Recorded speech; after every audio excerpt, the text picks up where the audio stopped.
السلام عليكم ورحمة الله وبركاته. في فيديو النهاردة إن شاء الله هنشتغل مع بعض شنطة خطوة بخطوة. أتمنى كده يا رب فيديو النهاردة يعجبكم. ما تنسوش كده لو لسه أول مرة بتشوفوني وحابين تستفيدوا من المحتوى تشتركوا عندي في القناة، وكمان أهم حاجة تفعلوا الجرس. وما تنسوش كده كمان لو عجبكم الفيديو تضغطوا لي على اللايك وتقولوا لي في كومنت إيه رأيكم في الشنطة بتاعتنا النهاردة. يلا كده بينا نبدأ على خطوات العمل. الخيط اللي أنا هستعمله النهاردة هو خيط سلسلة، وسمك الخيط ده 3 مللي، وهستعمل معاه إبرة مقاس رقم 4.5. هنبدأ نعمل عقدة بداية،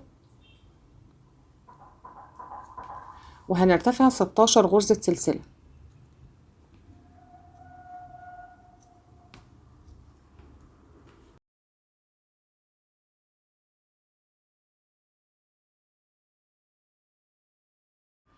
كده خلاص بعد ما ارتفعت 16 غرزة سلسلة، مقاس ال 16 غرزة دول 13 سنتي. هنبدأ نتخطى أول غرزة، وفي ظهر السلاسل هنبدأ نشتغل غرز حشو. هتخطى أول غرزة وفي ظهر السلسلة التانية نبدأ نشتغل غرزة حشو. فوق كل غرزة كده نشتغل غرزة حشو لحد ما نوصل لآخر غرزة معانا في السطر.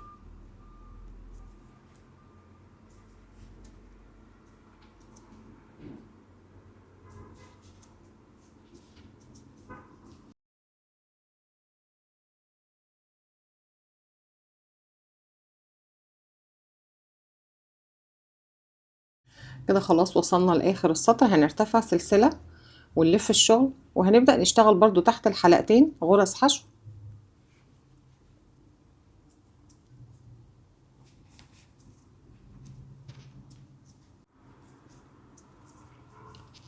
هنشتغل السطر ده كمان من غرزة الحشو والسطر اللي بعده، يعني مجموع سطور الحشو اللي احنا اشتغلناها هيكونوا 3 سطور من غرزة الحشو. هكمل كده السطر ده لحد ما اوصل لاخر غرزة وارتفع سلسلة واشتغل سطر كمان من غرزة الحشو، وبعدين نرجع علشان نكمل مع بعض. كده خلاص بعد ما خلصنا 3 سطور من غرزة الحشو هنبدأ ان احنا نرتفع سلسلة ونلف الشغل. وهنبدأ في أول غرزة هنا نشتغل غرزة نص عمود. هنلف الخيط كده على الإبرة وهندخل تحت الحلقتين لأول غرزة ونشتغل غرزة نص عمود. الغرزة اللي بعدها غرزة منزلقة، وبطلع كمان من الحلقة اللي على الإبرة. نلف الخيط على الإبرة، ندخل في الغرزة اللي بعدها نشتغل غرزة نص عمود. يبقى احنا بداية السطر بتاعنا بدأنا بنص عمود منزلقة نص عمود منزلقة، بنكمل كده لحد ما نوصل لآخر غرزة في السطر.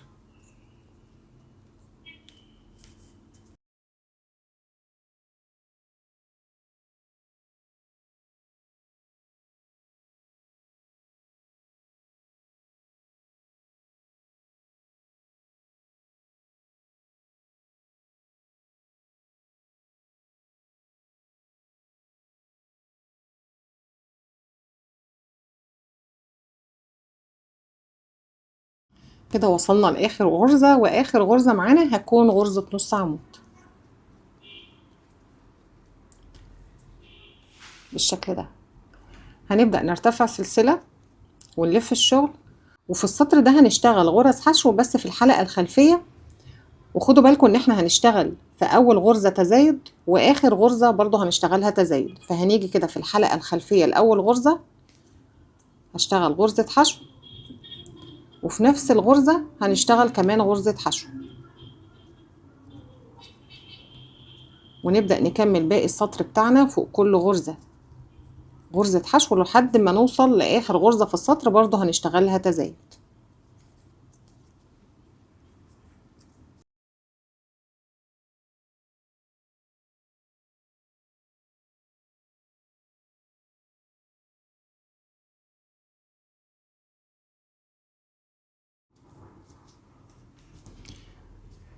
كده وصلنا لآخر غرزة. آخر غرزة في السطر هنا هنشتغلها غرزتين حشو في نفس المكان.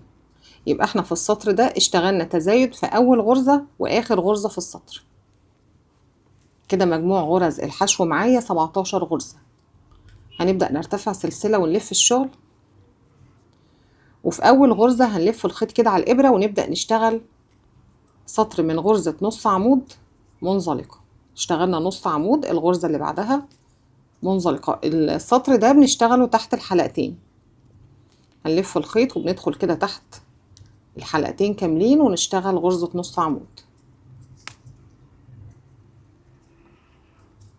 الغرزة اللي بعدها منزلقة. بنكمل كده بالتبادل ما بين الغرزتين لحد ما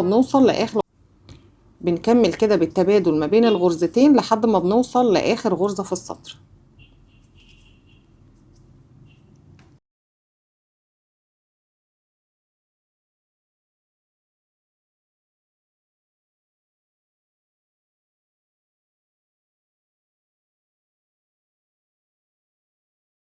كده خلاص وصلنا لاخر السطر. في اخر السطر برضو هننهي بغرزة نص عمود. شايفين اخر غرزة جاية بميل ازاي؟ فخدوا بالكم. ندخل كده برضو تحت الحلقتين ونشتغل غرزة نص عمود بالشكل ده. هنبدأ نرتفع سلسلة، ودايما في السطر اللي بنشتغله حشو هنشتغل تزايد في بداية السطر واخر السطر. يعني هنيجي في اول غرزة برضو في الحلقة الخلفية نشتغل غرزتين حشو في نفس المكان، ونبدأ نكمل برضو غرز حشو كده في الحلقة الخلفية لحد ما نوصل لآخر غرزة في السطر برضو بنشتغلها تزايد. كده وصلنا لآخر غرزة في السطر. آخر غرزة برضو هنا هنشتغلها تزايد في نفس المكان، بنشتغل كمان غرزة حشو.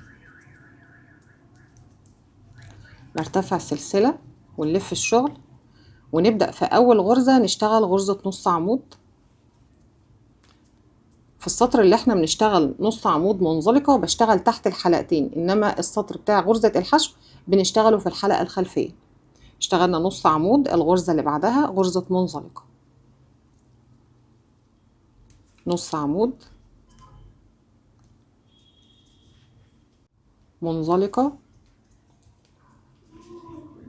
برضو بنشتغل بالتبادل كده لحد ما نوصل لآخر غرزة في السطر.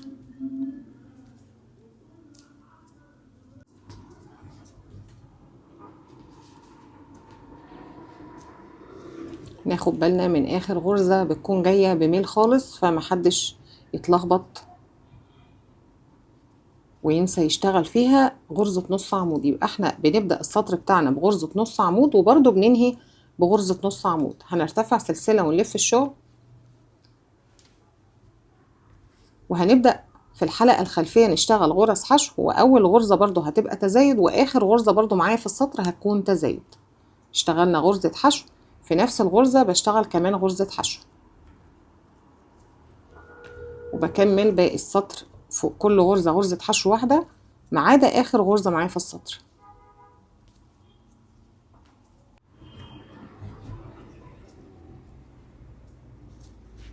كده وصلنا لآخر غرزة هنشتغلها تزايد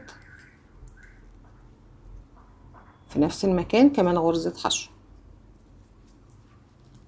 هنرتفع سلسلة ونلف الشغل، وأول غرزة بنبدأ نشتغل تحت الحلقتين غرزة نص عمود منزلقة، نص عمود، منزلقة، لحد ما نوصل لآخر غرزة في السطر.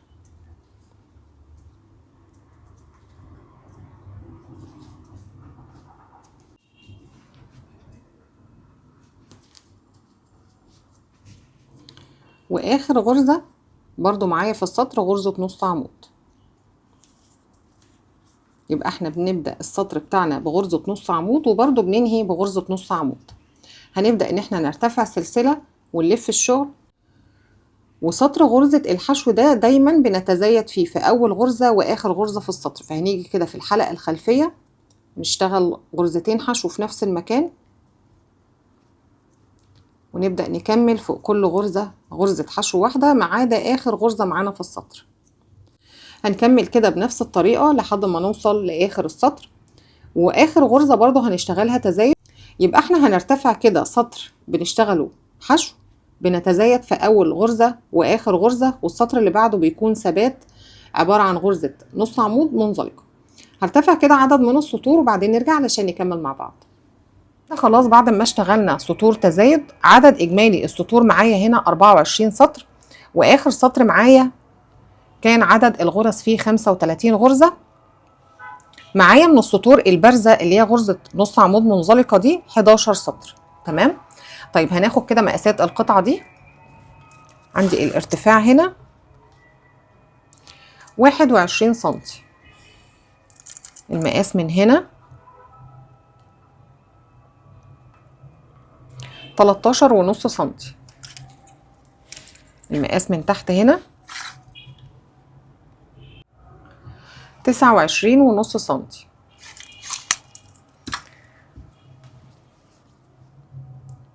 دلوقتي هنبدأ نرتفع سلسلة ونلف الشغل،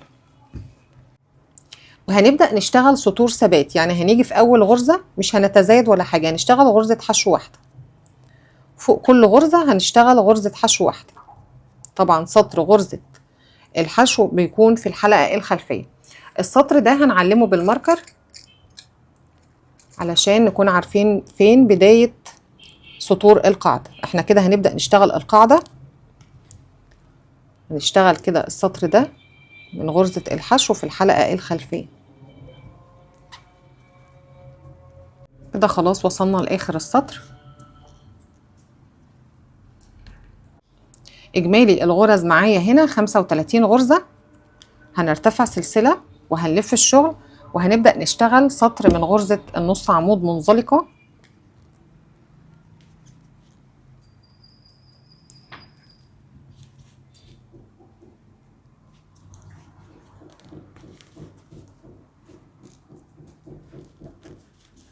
لحد ما نوصل لآخر غرزة في السطر.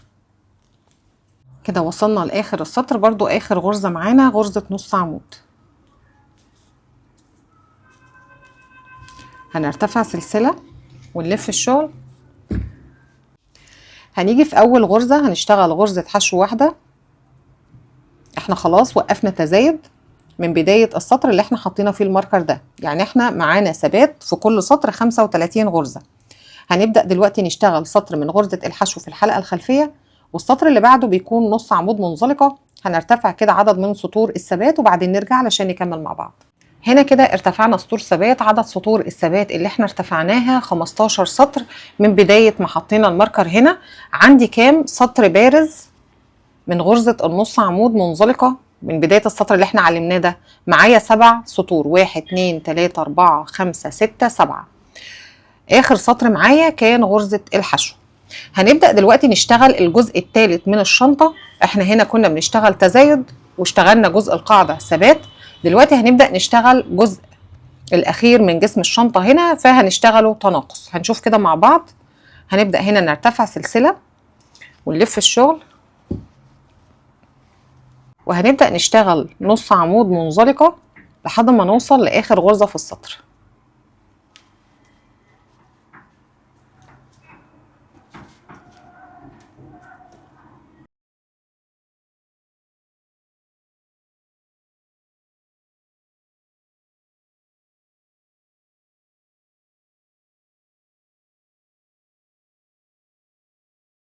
كده وصلنا لآخر غرزة في السطر. هنرتفع سلسلة ونلف الشغل،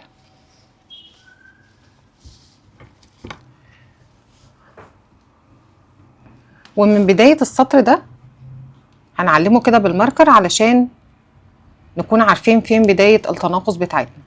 احنا كنا بنشتغل في سطور التزايد هنا في سطر غرزة الحشو، كنا بنتزايد في أول غرزة وآخر غرزة، مش كده؟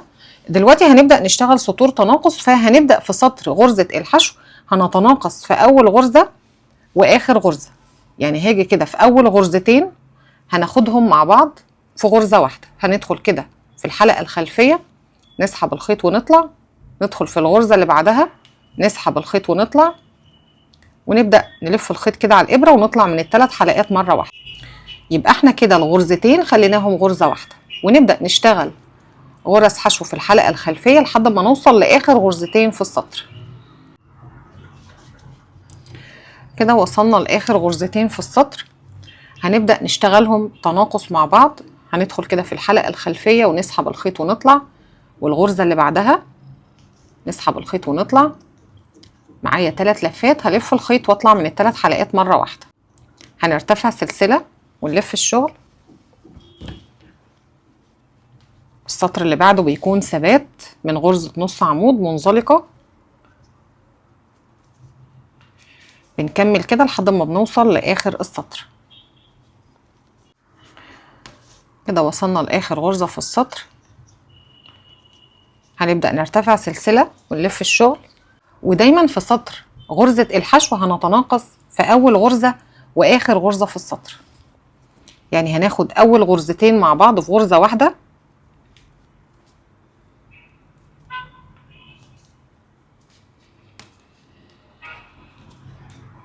ونبدأ نشتغل فوق كل غرزة غرزة حشو واحدة لحد ما بنوصل لاخر غرزتين في السطر. كده وصلنا لاخر غرزتين في السطر. هناخد برضو اخر غرزتين تناقص،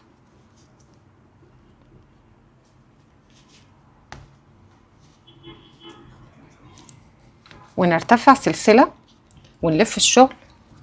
والسطر ده بيكون ثبات من غرزة نص عمود منزلقة لحد ما نوصل لاخر السطر.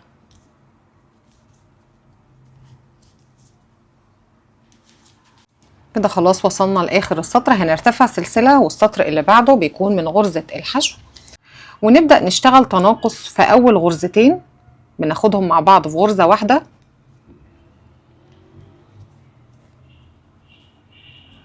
بالشكل ده. يبقى دايما في سطر غرزة الحشو هنتناقص في بداية السطر واخر السطر، والسطر اللي بعده بيكون ثبات من غرزة النص عمود منزلقة، ونرتفع كده عدد من سطور التناقص لحد ما يكون معانا الغرز بتاعتنا 15 غرزة زي ما بدأنا الشغل بتاعنا هنا. هشتغل كده سطور التناقص وبعدين نرجع علشان نكمل مع بعض. كده خلاص بعد ما ارتفعنا بسطور التناقص واخر سطر معايا هنا بقى الغرز معايا عددهم 15 غرزة. تمام. لو برضو عدينا السطور البارزة هنا هنلاقيها 11 سطر زي بالظبط بداية الشغل بتاعنا هنا في سطور التزايد. هنبدأ دلوقتي نرتفع سلسلة ونلف الشغل، وهنبدأ نشتغل 3 سطور من غرزة الحشو زي بالظبط بداية الشغل بتاعنا هنا. هنبدأ ندخل كده في الحلقة الخلفية ونشتغل غرزة حشو لحد ما نخلص ال 15 غرزة.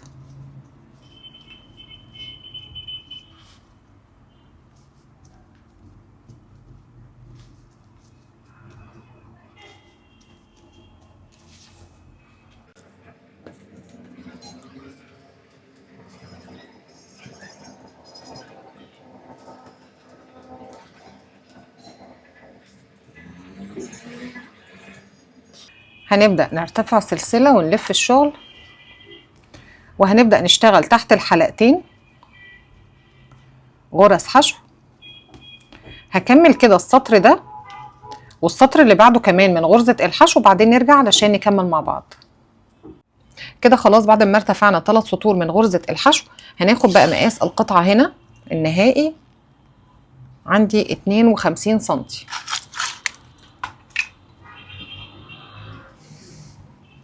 هنبدأ دلوقتي ان احنا نحوط القطعة دي كلها بغرز الحشو.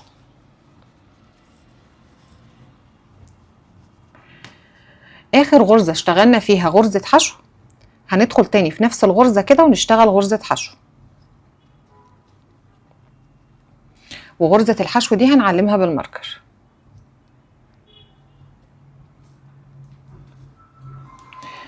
هاجي في الحلقة المايلة دي وهدخل كده تحت الحلقتين واشتغل غرزة حشو. شايفين العقدة دي في جنبها ضلع مايل اهو، هدخل فيه كده واشتغل حشو. عندي السطر ده حلقتين اهو، هدخل تحت الحلقتين دول واشتغل حشو.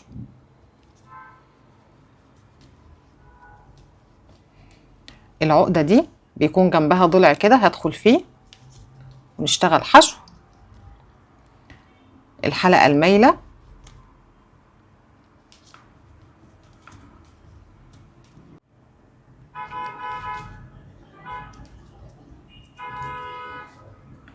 وبنبدأ نكمل كده بنفس الطريقة لحد ما نوصل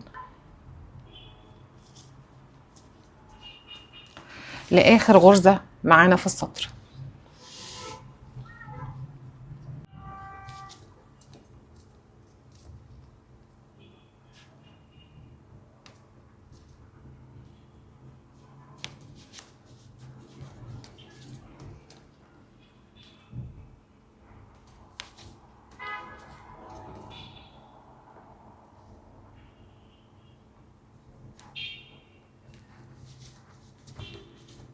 كده خلاص بعد ما خلصنا غرز الحشو، المفروض يكون عدد غرز الحشو معايا هنا 63 غرزة.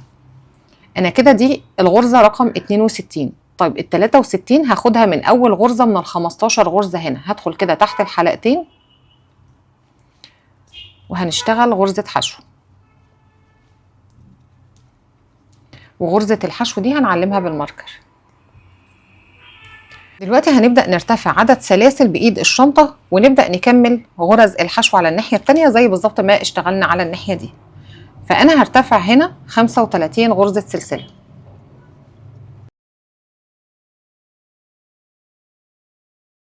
بعد ما ارتفعت 35 غرزة سلسلة ناخد بالنا كده إن السلسلة تكون في اتجاه واحد. هبدأ أجي في أول غرزة هنا من ال 15 غرزة وهشتغل غرزة حشو، وغرزة الحشو دي برضو هنعلمها بالماركر.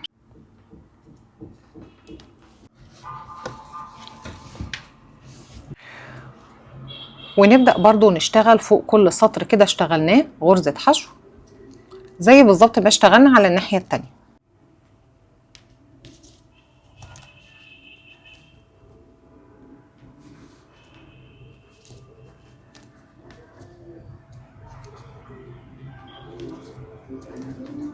غرزة، وال 63 هاخدها من ال 15 غرزة اللي هنا، فهاجي في غرزة الحشو الأولى دي وهشتغل غرزة حشو. الغرزة دي برضو هنعلمها بالماركر، ونبدأ نرتفع 35 غرزة سلسلة زي بالظبط ما ارتفعنا في الناحية التانية. كده بعد ما ارتفعنا 35 غرزة سلسلة برضو بنخلي السلسلة في اتجاه واحد، ونيجي في الغرزة اللي فيها الماركر دي ونقفل بغرزة منزلقة. هندخل كده تحت الحلقتين نسحب الخيط ونطلع كمان من الحلقة اللي على الإبرة.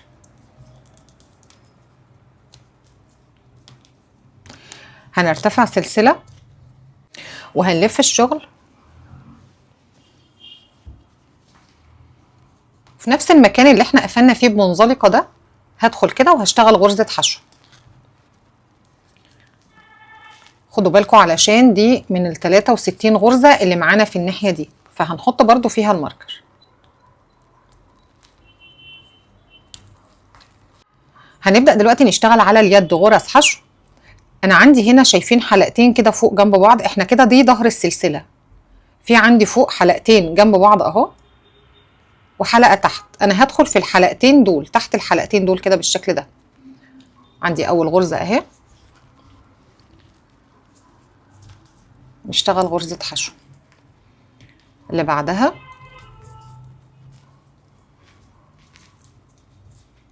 يبقى انا باخد حلقتين وبسيب حلقة تحت.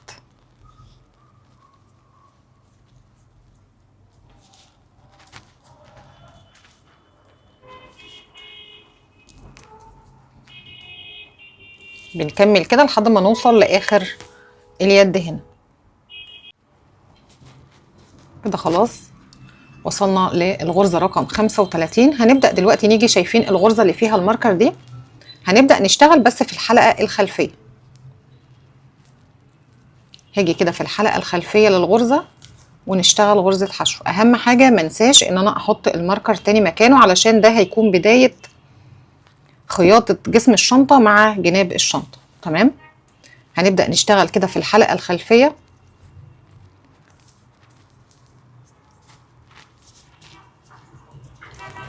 لحد ما نوصل لبداية اليد التانية هنا.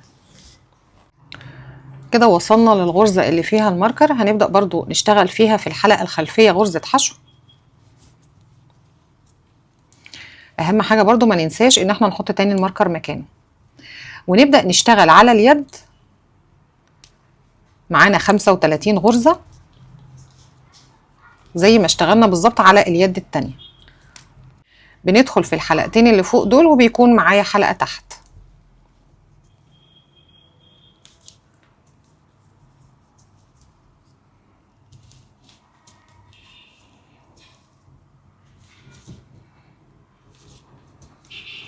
بنكمل كده لحد ما نوصل لآخر اليد.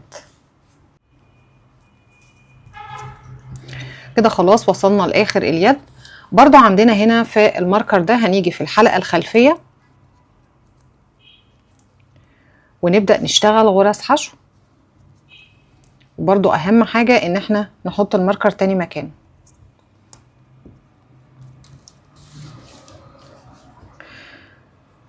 ونبدأ نشتغل برضو كده في الحلقة الخلفية غرز حشو.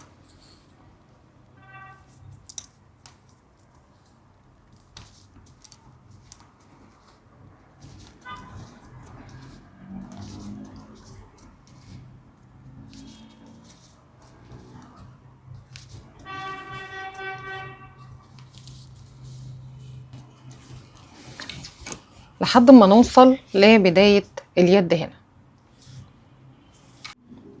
كده وصلنا للماركر. هنبدأ نقفل بغرزة منزلقة، نرتفع سلسلة ونلف الشغل،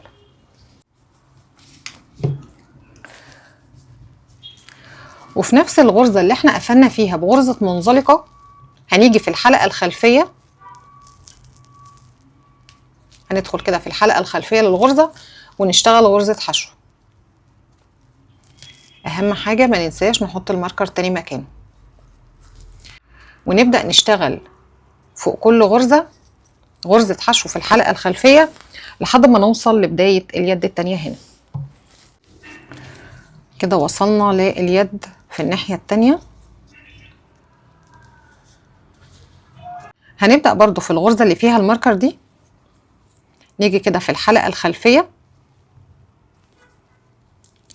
ونشتغل غرزة حشو ونحط الماركر تاني مكانه. ونبدأ على غرز اليد نشتغل غرز حشو برضو في الحلقة الخلفية.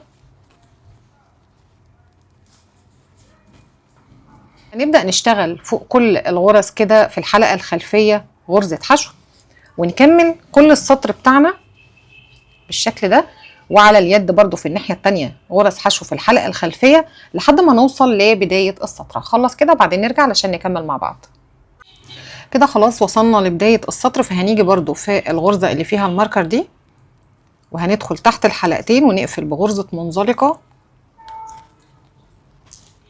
هنرتفع سلسلة ونلف الشغل، ونفس الغرزة اللي احنا اشتغلناها منزلقة دي بندخل في الحلقة الخلفية ونشتغل غرزة حشو ونحط الماركر تاني مكانه. ونبدأ نشتغل فوق كل الغرز غرز حشو في الحلقة الخلفية بنفس الطريقة اللي احنا اشتغلناها دي، ونرتفع كده عدد من السطور وبعدين نرجع علشان نكمل مع بعض. كده بعد ما ارتفعت 3 سطور من غرزة الحشو دلوقتي بقى هنبدأ ننهي السطر بتاعنا. انا هنا قطعت الخيط وهنطلع بيه من هنا كده، وبإبرة التنظيف هنقفل السطر بتاعنا. هنبدأ نيجي في الغرزة الأولى دي اللي فيها الماركر وندخل تحت الحلقتين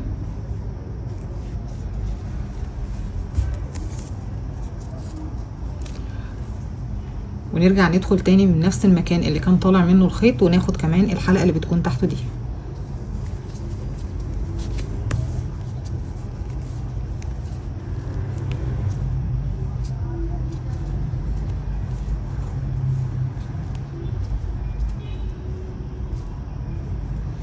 وخدوا بالكم ان دي كده اول غرزة معانا لازم نحط تاني فيها الماركر،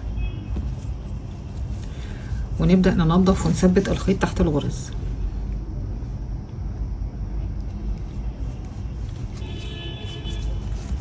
دلوقتي بقى هنبدأ نشتغل جناب الشنطة. فهنبدأ نعمل عقدة بداية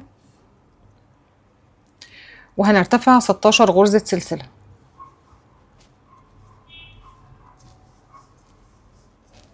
هنبدأ دلوقتي نتخطى أول غرزة وفي ظهر السلسلة التانية هنشتغل غرز حشو.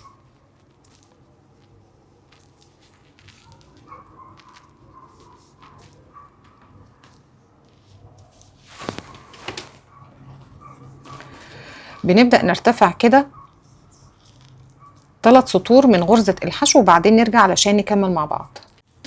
كده خلاص بعد ما ارتفعنا 3 سطور من غرزة الحشو هنبدأ نرتفع سلسلة ونلف الشغل ونبدأ نشتغل بالظبط زي ما كنا بنشتغل في جسم الشنطة، سطر من غرزة نص عمود منزلقة وسطر من غرزة الحشو. بس طبعا هنا مش هيكون في اي تزايدات ولا حاجة، معانا 15 غرزة ثابتين معانا في كل سطر. هدخل تحت الحلقتين واشتغل منزلقة،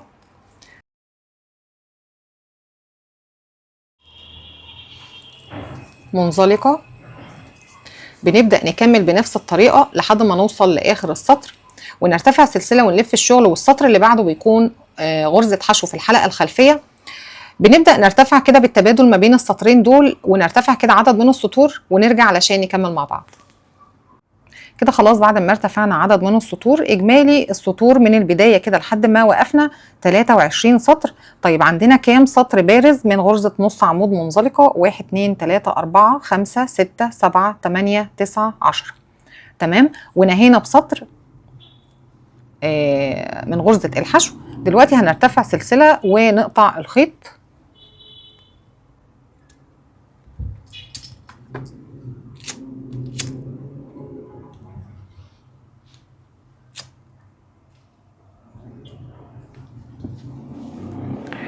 هنبدأ نطلع بالحلقة دي من هنا كده وننظف. هنبدأ دلوقتي نحوط القطعة دي بغرز الحشو. فهنبدأ نيجي كده، شايفين الثلاث سطور اللي احنا كنا بدأناهم الأول دول؟ هنبدأ نيجي كده في أول غرزة. شايفين أول غرزة دي ليها حلقتين في الجنب كده، هدخل تحت الحلقتين دول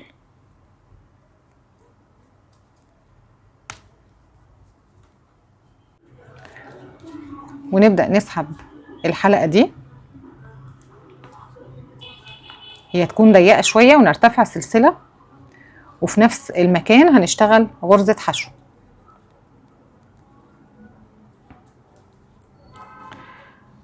السطر اللي بعده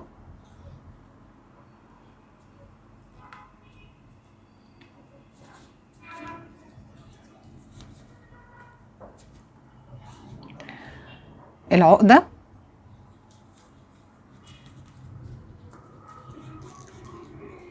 ونبدأ نشتغل كده فوق كل سطر ارتفعناه غرزة حشو.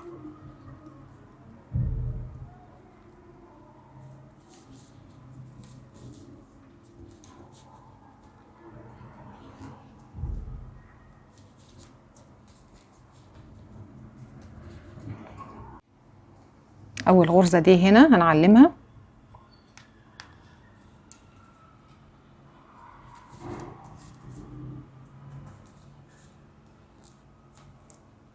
بنكمل كده لحد ما نوصل لآخر غرزة معانا هنا في السطر. كده وصلنا لآخر غرزة في السطر. هاجي في أول غرزة من ال15 غرزة دول وهنشتغل تزايد. هدخل كده تحت الحلقتين. خدوا بالكم من أول ما حطينا الماركر لآخر غرزة هنا كانوا 23 غرزة. جينا في أول غرزة من ال15 غرزة وهنشتغل فيها تزايد، يعني غرزتين حشو في نفس المكان. أول غرزة من الغرزتين دول هنحط فيهم الماركر، وهنبدأ نكمل فوق كل غرزة غرزة حشو واحدة لحد ما نوصل لآخر غرزة هنا. كده وصلنا لآخر السطر.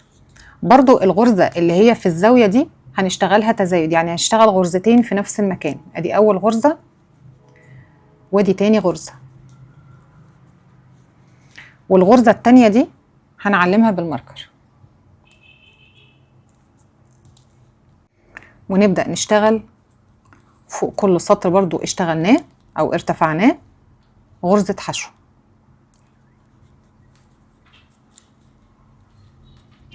لحد ما نوصل لآخر السطر. كده خلاص وصلنا لآخر السطر. هنيجي في أول غرزة من ال15 غرزة دول وهنشتغل غرزة حشو.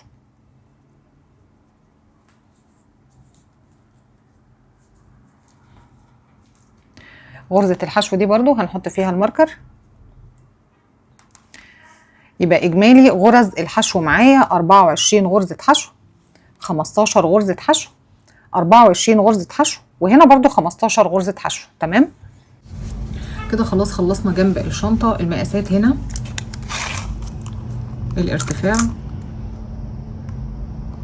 20 سنتي ونص، والعرض 14 ونص. انا هنا كمان اشتغلت قطعة تانية بنفس عدد الغرز ونفس عدد السطور، وكمان حوضتها بغرز الحشو. دلوقتي بقى هنبدأ نجمع القطعة دي مع الشنطة. دلوقتي هنبدأ نجمع على الظهر. هنجيب الجزء ده مع الجزء ده بالشكل ده،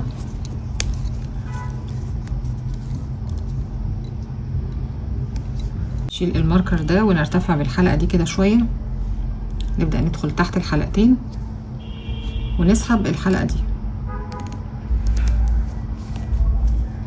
ونرتفع سلسلة،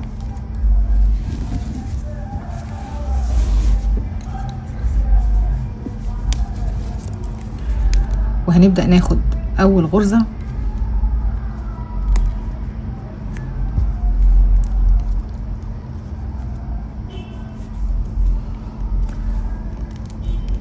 بندخل تحت الحلقتين،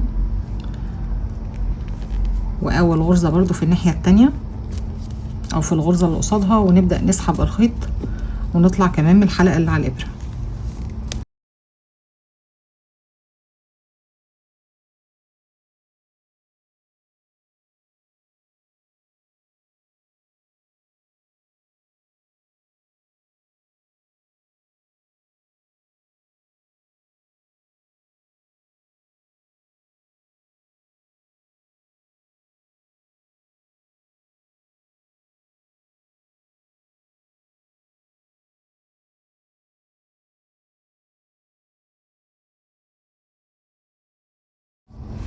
بنكمل كده بنفس الطريقة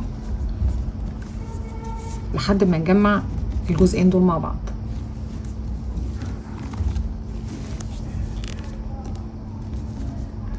كل غرزة باخدها قصاد التانية.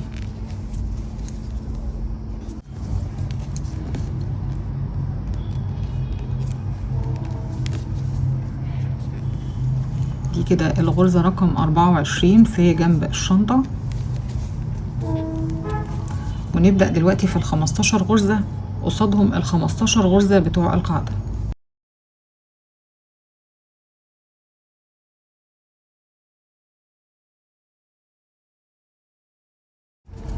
كده خلاص دي آخر غرزة في ال15 غرزة، ومن بداية الماركر هنا هنبدأ نجمع ال24 غرزة بتوع الجنب التاني مع ال24 غرزة هنا.